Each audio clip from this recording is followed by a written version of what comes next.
आइए इसी डिविजन्स में कुछ रिमाइंडर वाले क्वेश्चंस देखेंगे कि उसे हम कैसे सॉल्व करेंगे। तो आइए एक क्वेश्चन में लेता हूं। चलिए 73 डिवाइड 4 लेते हैं, ठीक है। हाँ 73 डिवाइड 4 लेते हैं, इसे सॉल्व करके देखते हैं। तो सबसे पहले हमें क्वेश्चंस में क्या देखना होगा कि आखिर हम किस रॉड पर इस नंबर को डालें। ये हमारे लिए सबसे इंपॉर्टेंट रूल है स्टेप 1 के लिए। तो हम स्टेप 1 के लिए क्या करते हैं, इनके लिए सबसे पहले हम देखते हैं कि ये आखिर किस रॉड पर जाएगा। तो इस रॉड को समझने के लिए हम क्या करते थे, ये 2 डिजिट को काउंट करते थे, है ना। तो 1 2 जितने नंबर होंगे उतने काउंट करते थे, और ये जितना नंबर होगा उतने माइनस कर देते थे। तो ये 2 माइनस 1, और एक नंबर हम अपने से देते थे -1 लगाकर, ठीक है। तो यहां पर हमारे पास कितना आंसर आ गया, 0 रॉड, ठीक है। तो अब हम इस रॉड की बात कर सकते हैं, है ना। तो अब जब ये रॉड हो गया तो चलिए डायग्राम पर हम सॉल्व करेंगे पहले।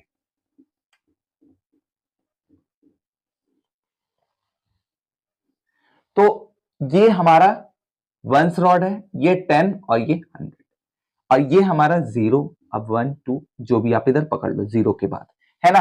तो अब हमारे पास ये 0 रॉड से 73 स्टार्ट होता है। तो अब हमारे पास ये क्या हो जाएगा, ये 1 से यहां पर 7 और ये 3, है ना। अभी तक हमने यही तो किया था। तो अब ये 73 को यहां पर पहले हम कर लेते हैं, 5 6 7, ठीक है, और फिर 3 करना था। तो ये 1 2 3, तो यहां तक 73 कर ली। अब हमें क्या करना है, 4 से डिवाइड करना है, ठीक है।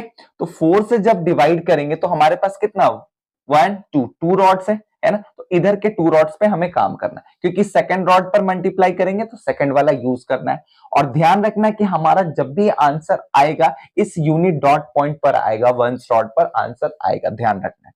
तो जब 4 का टेबल 7 से पढ़ेंगे, जब 4 का टेबल 7 से पढ़ेंगे तो 4 1 जा 4, 4 2 जा 8, ठीक है। अब 4 2 जा 8 पढ़ रहे तो देखो आप ये ज्यादा हो जा रहा है ना, इससे ये तो बाहर निकल जा रहा है, 7 से ज्यादा हो जा रहा है, तो 1 टाइम ही पढ़ना होगा। तो 4 1 जा 4 हमने पढ़ा, ठीक है। अब 4 1 जा 4, यहां पर कितने से मल्टीप्लाई कर रहे हैं वो, जैसे 4 1 जा 4 हुआ, और जो वो नंबर था 4 वो हम क्या करेंगे, माइनस कर देंगे यहां से। तो जब हम माइनस करेंगे यहां से 4 कैसे माइनस करेंगे, -5 + 1, क्लियर। यहां पर हमने -4 कर दी। अब फिर सेकंड वाला हमें करना है, तो क्या करेंगे, ये तो 3 है, तो 4 से तो ये छोटा हो गया ना 3, तो हम तो ले नहीं सकते 4 1 जा, क्योंकि ये तो 3 उससे छोटा हो गया। तो अब हमें ये 3 और ये वाला भी ले लेना होगा। तो 3 3 33 हो चुका है। तो 4 से 32 कितनी बार में जाएगा, जब हम पढ़ेंगे तो 8 बार में जाएगा, है ना। तो 8 बार में 5 6 7 8, 8 बार में कितना जाएगा, ये 8 बार में मल्टीप्लाई करेंगे तो कितना जाएगा, 32। तो यहां से हमने 3 किया और यहां से हमने 2 किया, क्लियर। 32 हो गया। अब 4 से तो 1 जाने से रहा क्योंकि वो छोटा है, तो ये हमारे लिए क्या बन गया, रिमाइंडर। इसका कहने का मतलब क्या हुआ कि अब हमारे पास ये 1 और ये 8, 1 और ये 8, ये क्या है, क्वोशिएंट, ठीक है। और ये जो 1 क्या है, ये हमारा रिमाइंडर है। समझ में आई बात। अब ये देखिए जनरली हम लोग एबेकस में जो है रिमाइंडर वाला क्वेश्चंस नहीं कराते हैं बच्चों को, क्योंकि जो हमारा जो बुक्स होता है या फिर नोट कॉपी होता है तो उसमें उन्हें लिखने में थोड़ा दिक्कत हो सकता है, इसलिए हम लोग ये क्वेश्चंस को अवॉइड करते हैं। फिर भी अगर वो क्वेश्चंस आता है या फिर आप प्रैक्टिस कराना चाहते हैं बच्चों को तो इस तरीके से भी लिखा सकते हैं।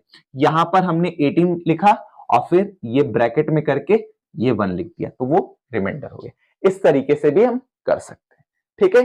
तो कुछ और क्वेश्चंस के साथ मिलते हैं, तब तक के लिए बच्चों को भी प्रैक्टिस कराइए और आप भी करते रहिए।